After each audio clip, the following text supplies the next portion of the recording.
Ang isa sa mga natural disasters na very destructive, though nape-predict, ay ang pagsabog ng isang bulkan.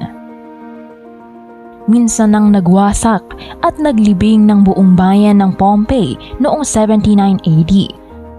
Ngunit mula sa pagsabog na ito ay nakalilikha din ng bagong lupain. At ayon sa mga experts, 80% daw ng Earth's surface ay galing sa mga magma sa loob ng bulkan at nang nakalabas ay tinatawag na lava na tumigas. Subalit ano nga ba ang mga bulkan? Pag-usapan natin. Sa madaling sabi, ang bulkan ay isang bukas na bahagi ng Earth's surface. Kadalasan silang nakikita sa meeting points of tectonic plates. Ang mga plate na ito ay parayaong mga land pieces ng mundo na perfectly fit together gaya ng isang puzzle. Nakikita din sila sa ibabaw ng mga mantle plumes, yung napakainit na area ng molten rock inside the earth. Ang mga opening na ito ay ang mga nilalabasan ng naipong pressure mula sa ilalim ng mundo sa isang tinatawag nating eruption. Maaari itong explosive o gentle lang na paglabas ng magma. Magma ang tawag sa extremely hot na molten rocks or liquefied rocks due to heat na nasa loob ng bulkan.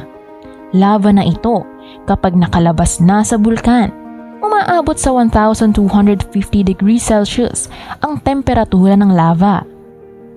Naikakategorya ang mga volcanoes sa tatlo: ang active o yung may regular na activity o pangyayari sa bulkan, pumuputok minsanan; dormant, yung tahimik lang na mga bulkan sa kabila ng volcanic activities inside them; at extinct, mga bulkan na hindi na nakikitaan ng any activity at more likely hindi napuputok.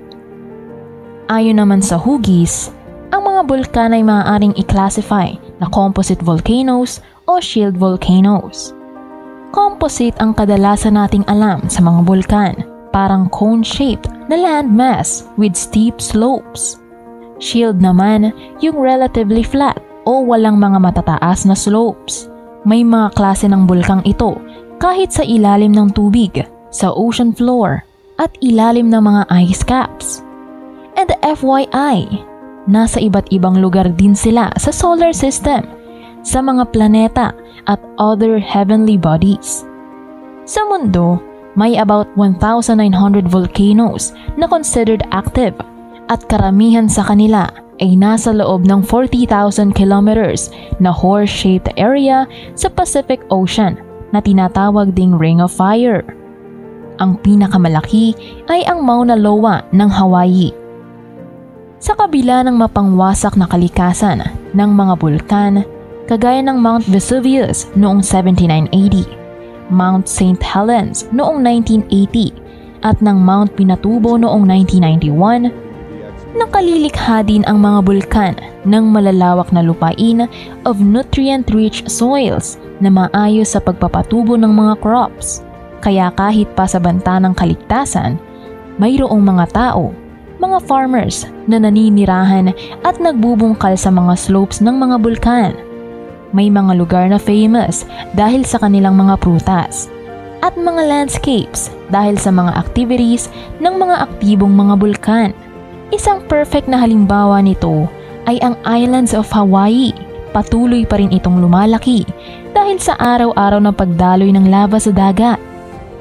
Ang mga volcanoes ay isang mahusay na halimbawa ng kabutihan ng mailalang.